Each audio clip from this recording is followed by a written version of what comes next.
Il est quelle heure? On parle de quoi? Il est 22h35. Et vous savez, c'est l'heure de quoi? C'est l'heure de lire un chapitre du livre de Pierre Orca. Allez, let's go! On en était au chapitre 5, du coup. Négociation. T'es sûr que c'est une bonne idée? On va recroiser le gros, en plus. Il fait peur. T'as vu comment il a balancé Bolos? Non, mais c'est pas... c'est parce qu'on était devant lui. Là, normalement, on va arriver derrière. Alors, on sera plus sur son passage. Ah ouais, c'est vrai. Attends, ils sont là. Arrivé au bar, Dave et les deux femmes venaient d'entrer. Chut, chut, bougez pas. Je vais voir ce qu'il dit. Ouais, ok. Joe s'approcha du bar discrètement. Captain, c'est Dave. C'est moi, oui. Salut. Dave, un colosse dont la taille se comptait davantage en superficie qu'en longueur. Quoi, la phrase, elle est écrite comme ça? Dave, un colosse dont la taille se comptait davantage en superficie qu'en longueur. D'accord. Pour moi, j'aurais mis une virgule et après, il y aurait eu un truc, mais bon, soit, pourquoi pas. Un simple boxeur et t-shirt, pas de pantalon, pas de chaussures. Bah alors, t'as pas assez d'argent pour t'habiller? Les pirates et voyous du bar rigolèrent en chœur. J'avais acheté un jeans, puis un mégalodon me l'a volé. Un mégalodon te l'a volé? Bah oui, j'espère que t'as appelé la police et déposé une plainte alors. Ce ne sera pas nécessaire. Il y a des mégalodons dans l'univers, c'est incroyable. La femme blonde aux côtés de Dave jeta sur la table des pirates les plus bavards un reste de cadavre. La tête du mégalodon en question. Parce qu'elle porte la tête du mégalodon depuis tout à l'heure. C'est un Tex Avery, en fait, son univers. Qu'est-ce que... Les mers se font dangereuses lorsqu'on est à la nage, petit. Je te recommande de rester bien au chaud sur ton navire si un jour tu t'y aventures. Dave et ses deux femmes continuèrent à marcher jusqu'au fond du bar. Mais l'autre, elle traînait une tête de mégalodon, du coup. Où se trouvait le chef pirate d'Astralia, ainsi que les trois barbes. Oh putain, on retourne au niveau des trois barbes. Dave, alors, cette trouvaille. Ah, chef pirate, fructueuse. J'ai deux jolies informations pour vous. Ça ne nous intéresse pas. Ils sont tous cons dans cet univers? Barbe Blanche tenta de couper la conversation d'un ton sec et froid. Oh, j'en connais un qui n'a pas apprécié la dernière guerre pirate, répliqua la femme blonde. Oh, et j'en connais une qui sortira pas du bar sans s'être faite... Quoi? Et j'en connais une qui ne sortira pas du bar sans s'être faite violer si elle ne garde pas sa bouche fermée. Ça y est, on rentre dans l'univers de Pierre Orca. D'accord, très bien. Les pirates de chaque table se retournèrent vers la femme pirate. Ils semblaient déjà prêts à lui sauter dessus. Il ne se passera rien dans l'enceinte de mon bar. Granados, propriétaire du bar d'Australia, remit lentement sa veste en place, donnant la vision sur son Desert Eagle, un calibre lourd de la base militaire. Vous vous inquiétez pas, Don. Nous ne sommes que de passage. Lorena a raison. Puis pas besoin de bouger pour que cette petite piraterie de pacotille se retrouve en mauvaise posture. Tiens, regarde, Lorena. Dave pointa du menton la tête du mégalodon que Lorena avait jeté sur la table des pirates moqueurs. Une information leur manquait visiblement. Les gars, vous savez qu'un mégalodon, même mort, ça... Ah! Oh putain, il est encore vivant! Attends, quoi? Toute la table se mit à fuir les lieux. L'un des pirates venait de se faire mordre la tête. La tête entière par ce qui restait du mégalodon. Peut encore mordre. Lorena rigola, un coup d'air ponctua la fin du rire. Don Granados tira sur la tête du mégalodon. Merci de l'avoir sauvé, Don. Pas de quoi. Mais tu l'as tué, enfoiré! Putain, j'ai South Park en tête. Les pirates réalisèrent que leurs camarades n'avaient pas survécu au tir. Le souffle d'air était si fort qu'il traversa la tête du mégalodon, tout comme celle de leurs collègues. Morts sur le coup, ils dégainèrent leurs sabres. « Il suffit !» s'exclama le chef des pirates d'Australia. « Mais capitaine, notre camarade assis. » Notre camarade assis? Ok, d'accord. Les pirates se calmèrent et retournèrent à leur place. Dave les regarda avec un grand sourire. Sur les petits aboiements discrets de Kala, les trois barbes ne t'ont pas en très bonne estime depuis ta mutinerie. Mais nous t'écoutons, Dave. Trop aimable, chef pirate. Les corsaires thaliens arrivent ce soir à la baie des Castors. Putain, c'est la baie des Castors. De merde. Un navire émissaire de diplomatie sera envoyé pour signer cette trêve. Bien, c'est ici qu'il faudra frapper. Quant au navire maudit, l'as-tu localisé? Oui, un mégalodon rôdait autour, justement. Putain, mais il y a des mégalodons partout dans cette histoire. Il se trouve au nord de la forêt des Octérès, ou des Octères, je sais pas comment vous le dire, proche de l'hôpital psychiatrique. Ah, parce qu'il y a un hôpital psychiatrique. Cela revient à confirmer ce que l'on pensait. Chachine en est donc l'héritier. Effectivement, où est-il d'ailleurs? Dave chercha à canonnier Chachine du coin de l'œil dans le bar. Tu l'as balancé une rue plus loin pour lui sauver la vie. De quoi? Ah oui, excellent, bonne mémoire, Kala, bonne mémoire. Le chef pirate d'Australia reprit la conversation avec les trois barbes. Capitaine, le rendez-vous est dans quelques heures. Vous voulez que je boucle les lieux en amont? Non, ignorons leur piètre diplomatie. Préparez-vous à lever l'ancre. Nous partons pour l'hôpital psychiatrique. Le navire maudit? Le navire maudit. Yaha! D'accord, super. C'est super mal écrit. Les pirates crièrent de motivation et se levèrent tous pour quitter le bar. Barbe Rouge et Barbe Noire partirent derrière eux. Seule Barbe Blanche restait assis, non loin de Don Granados, au fond du bar, immobile. Tu les rejoins pas? Pourquoi nous as-tu trahi, Dave? Eh vraiment, c'est vraiment écrit par un collégien, bordel. Dave regarda Kala et Lorena. Attendez-moi dehors, je dois parler à mon fils. Oh putain, tellement de révélations. Dave s'assit à la table de Barbe Blanche. Aussitôt demandé, elles sortirent dehors et tombèrent sur Joe, planqué depuis le début. Joe, c'est exactement ce que vous croyez. Que fais-tu ici? Je voulais avoir des informations sur ce mot. De quoi? Il sortit un papier, celui de Chachine. Les pirates ont finalement décidé de ne pas y aller. Le navire sera seul à la baie des Castors. Ah ouais? Et il est armé? Tu veux faire tes preuves? Bah c'est que je suis plutôt jeune, vous savez. Alors il est temps de 11 matelots, un canonnier, le quartier-maître et le capitaine. C'est un navire diplomate, alors ils ne seront pas très dangereux. Mais ne fais pas ça seul. Oh, ouais, ok, merci. Mais je voulais vous dire aussi que vous êtes très belle. Kala rigola. Lorena la regarda avec un sourire narquois, puis se pencha vers Joe et lui fit un bisou sur le front. N'écoute que ton cœur et tu deviendras un grand pirate. Joe, qu'est-ce que c'est mal écrit, putain de merde. Le David, exactement. Joe resta bouche ouverte, immobile face à cet élan de tendresse. C'est un cri d'un ami familier qui le sortit de son état. Bon alors du coup je vais pas le gueuler, hein, mais donc du coup bip. Bolos, reviens. Ah non, désolé. Désolé, il a couru alors que je marchais, du coup, j'ai pas pu le retenir. Putain, c'est logique en plus quand il le dit. Ce n'est rien, les garçons, répondit Lorena. Dave sortit du bar. Alors, prête à retourner sur les mers? Oh, les jeunes, la forme? Non, ta meuf a rendu mon ami. Quoi? Il se passe des trucs chelous quand même dans son univers, on va pas se mentir. Dave reprit Bolos par le crâne et le balança de l'autre côté de la rue au loin. Ah putain, ouais. Excellent. On y va, les filles. Roulez jeunesse. Au revoir, les garçons. Kala et Lorena firent un bye-bye amical à Ron et Joe. Bolos courut vers ses deux amis, encore un peu blessé. Hé, ouah, t'as eu un bisou, la chance. Et bip, du coup, d'accord. Une dernière personne sortit du bar, Barbe Blanche, une larme à l'œil. Il se trouva devant le crew et regarda chaque membre, chacun d'entre eux. Ça va, capitaine? Barbe Blanche ne répondit rien. Un léger sourire allait se marquer, puis il fut interrompu par un nom de la tête, afin de garder le contrôle. D'accord. Sans un mot, il partit rejoindre son équipage, s'éloigna du bar, gardant son silence froid. T'as vu? Il pleurait. Ouais, je me demande pourquoi. Bah ça, c'est parce que c'est un pébib, ça, je connais. Oh, alors les gars, j'ai un plan. Il sortit le mot de Chachine. Le papier? Exactement. Le papier, c'est un plan. Tout à fait. T'es con? En fait, il nous indique qu'un arrivage taalien va bientôt avoir lieu. Et vous savez ce que ça signifie? Qu'un arrivage taalien va pas tarder à arriver. Putain, ils sont complètement cons. J'allais le dire. Alors oui, mais qui dit arrivage taalien? Ah non, c'est pas taalien, c'est talien, autant pour moi. Dit un bateau. T'es con, une arrivée. Mon Dieu, les gars, taalien, ça rapporte à quoi? Bah, je sais pas. Une arrivée? Le manoir de Talio. De quoi? L'endroit le plus riche au monde. Ils ont envoyé un navire. Il a sûrement énormément d'argent. Ah ouais, bah ouais, une arrivée. Donc il arrive à 20h, baie des Castors, à côté de chez nous. C'est parfait, car on doit rentrer à l'orphelinat vers 19h pour manger avec Kitano. Alors il nous reste 1 heure pour recruter des personnes pour nous aider à faire de la piraterie sur ce navire. Quoi, on est des pirates là? Bah oui, exactement. Et nous allons agrandir notre équipage. Une arrivée. Complètement con, Bolos, c'est incroyable. Mais je veux pas être un pirate, moi. Bah tu vas être quoi alors? Je te propose d'être mon contremaître. Ah ouais, j'accepte. Super, Bolos. Et toi, tu seras... super. Et toi, Bolos, tu seras une arrivée. D'accord. Alors, contremaître Castor et Bolos d'arrivée, nous allons rentrer au bar d'Astralia pour recruter notre équipage. Nous sommes arrivés. Oui, Bolos. Et c'est intellectuel, hein. Oh, c'est palpitant, la narration. Putain. Déjà devant le bar, le crew décida finalement de rentrer à l'intérieur et de discuter avec les premiers voyous trouvés. Les voyous, des adolescents d'une tranche d'âge de 14-18 ans principalement. Ils vivaient de leur braquage, casse et provocation régulière de la police ou toute autorité apparente. Pas d'école, cela va de soi. Il faut que je boive. Ce sont pas des gamins? Je sais pas. Je rappelle que l'âge n'existe pas, hein, mais bon.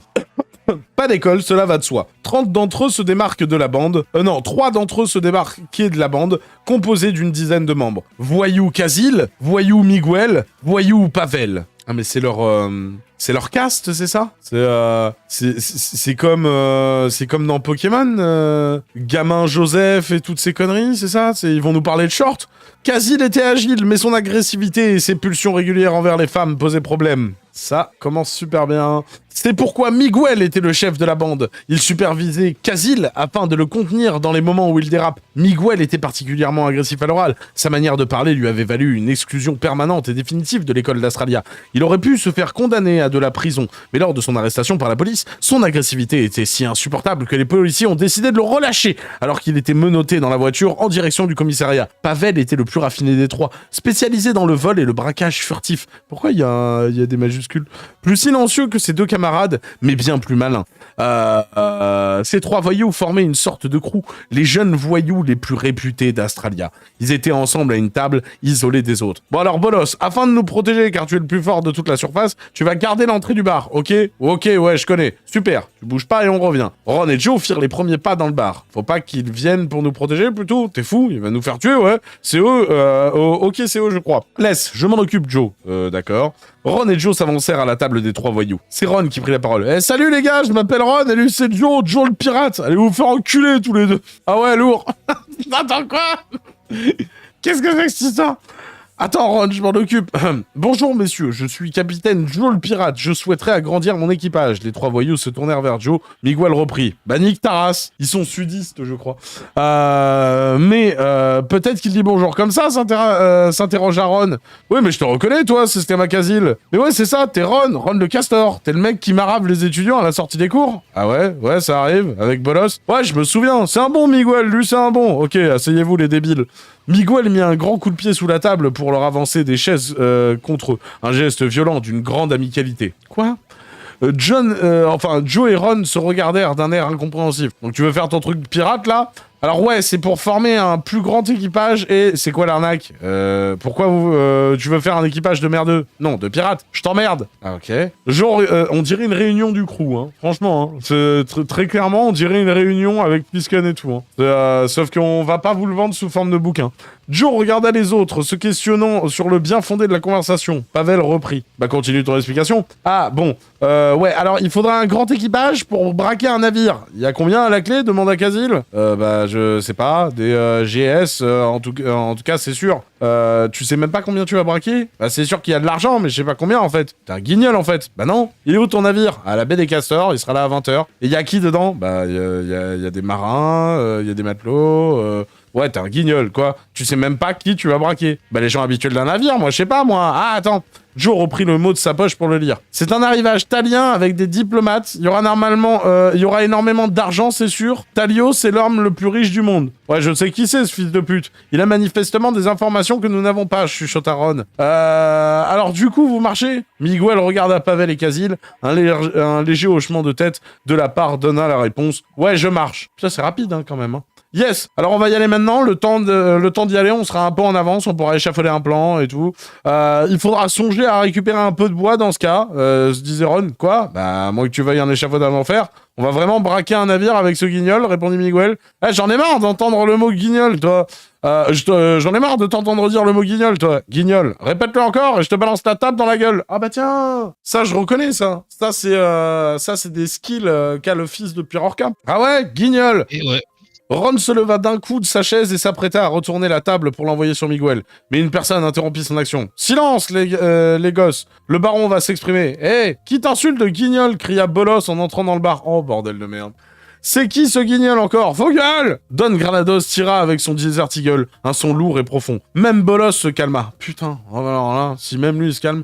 Après avoir monté le son de la télé, le Don se rassit. Astralia, bonsoir. C'est avec une grande satisfaction que je m'adresse à vous aujourd'hui afin de vous transmettre ces différentes informations. Dans un premier temps, j'ai le plaisir de vous annoncer que l'inauguration de la banque australienne aura lieu demain à midi à Astralia Sud, près de la place commerciale. Elle fera lieu à une grande aire de partage avec nos voisins du manoir de Talio et du continent Apocrate.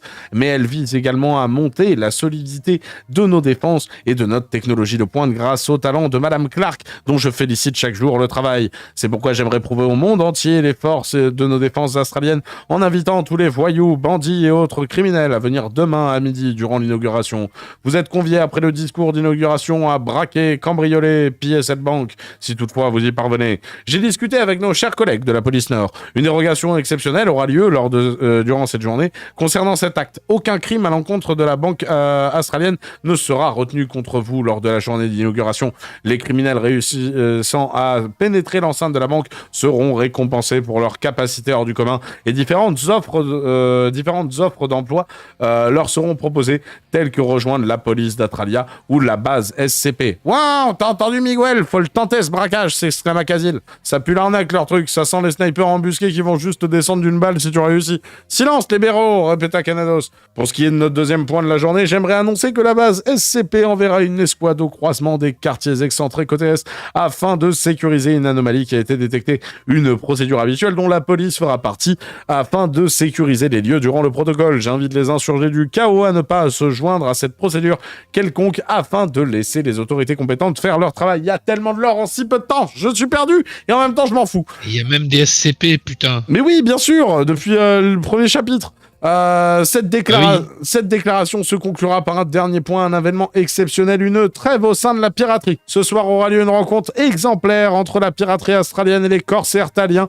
afin de signer un accord de paix entre nos pirates et les autorités taliennes. Cette trêve est, je l'espère, la première d'une longue série de traités de paix et de partage avec le conseil ministériel de Talio, afin que alors que nos échanges avec le manoir de Talio sont fructueux, certains aspects de nos relations avec le continent dirigé par Krids, conseiller personnel de la maison Talio, laisse encore à désirer. C'est pourquoi j'invite Talio en personne à faire un peu de ménage dans ses rangs avant que des comportements excessifs ne mènent au double jeu. Il serait vain de rivaliser avec le continent d'Australie disposant de la force de frappe la plus puissante au monde de par l'efficacité de sa base militaire et on s'en branle, mais c'est ouf.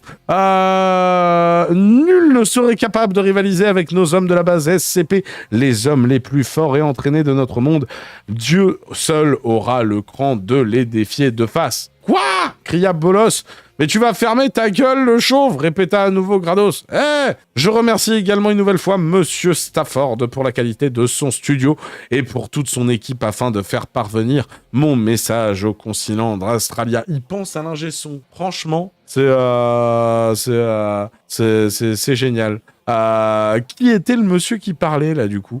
Le message fut ponctué par la voix d'un homme débordant d'assurance au point que cela en était indécent après un message du baron d'Australia en personne. Ceci était un message du baron d'Australia diffusé grâce au service de John Stanford. John Stanford, l'homme de la situation pour tout problème, sans solution. Pourquoi il y a une espèce de slogan à la Saul Goodman là qui vient d'apparaître sans raison? Granados baissa le son de la télé. C'est bon, vous pouvez gueuler. C'est quoi cette base? Je l'ai bolos. Oh putain, je t'assure que si bolos, il dit encore une fois bolos, franchement, je le nique. Ah ouais, ouais, non, mais j'étais à deux doigts de dire. C'est qui que tu traites de guignol, là? Oh là là, Joe s'éloigna de la table. Moi, je l'ai bolos, là-bas, si je veux. Ah ouais, chiche. Ah ouais. Bolos retourne à la table et quitta le bar en s'arrêtant un dernier instant à la porte posée par terre avant de l'insulter. T'es mal placé, débile. D'accord. Il ponctua son insulte envers cette porte par un grand sprint en direction de la base militaire. Super, adieu Bolos, il va mourir, tant mieux. Le crew le regardait partir au loin. La chaîne de la télé venait de s'éteindre. Eh ben, c'est toujours aussi conceptuel, hein, on va pas se mentir. Hein. C'est la fin du chapitre 5 de l'antre d'Octeras. C'est toujours aussi intéressant. On est à 82 pages sur 430. Ah là, normalement, t'es investi. Hein. Là, t'as compris quels étaient les enjeux de l'histoire. T'es attaché au personnage et tout. T'as envie que Bolos disparaisse le plus rapidement possible, bien évidemment. Et puis visiblement, le seul moment où il y a une femme qui s'est exprimée, elle s'est mangée dans la gueule, toi tu vas te faire violer. D'accord, pourquoi pas. En attendant, vous pouvez d'ores et déjà dire au revoir à YouTube. YouTube, tu peux liker, commenter, t'abonner, partager, goûter l'algorithme, nous jouons sur Kik ou sur Trovo, sur YouTube ou sur Twix, ou sur Spotify ou sur Spreadshirt. Quels enjeux exactement? Mon cher Madge, alors, hein, ce chapitre 5, est-ce qu'il a répondu à tes attentes? Le dernier chapitre, j'avais mentionné que je l'avais déjà entendu lire un truc et que j'étais quasi sûr de ça. Bah, je crois qu'il insistait particulièrement sur son interprétation de Bolos. D'accord. C'était... C'était à la fois... Ouais, non, c'était juste malaisant, en fait. Ah bah ouais, j'imagine bien. Il fait quoi, une espèce de racaille, j'imagine? Non, non, c'était plutôt genre... Ouais, moi, je suis un bolos, je vais te bolosser, je vais te braver. D'accord, ok. Comme ça, quoi. Il a choisi le gnome. Ok, d'accord, très bien, pourquoi pas. Bah écoute, j'ai hâte de voir où est-ce que Bolos et son crew vont arriver. Pas du tout, pas du tout, pas du tout. C'est juste que je me suis engagé auprès de vous comme quoi on allait le lire, donc du coup on va le lire, tu vois. Et que je suis très curieux surtout de voir le deuxième livre dans lequel le gars, en fait, pète totalement des plombs, donc du coup, on fait les choses bien ici, tu vois. On y va chapitre par chapitre. C'est fini pour le moment. Là, petit réact, et ensuite autre chapitre. Allez, comment je fais pour couper cette merde? Le bouton rouge, je crois. Merci bien.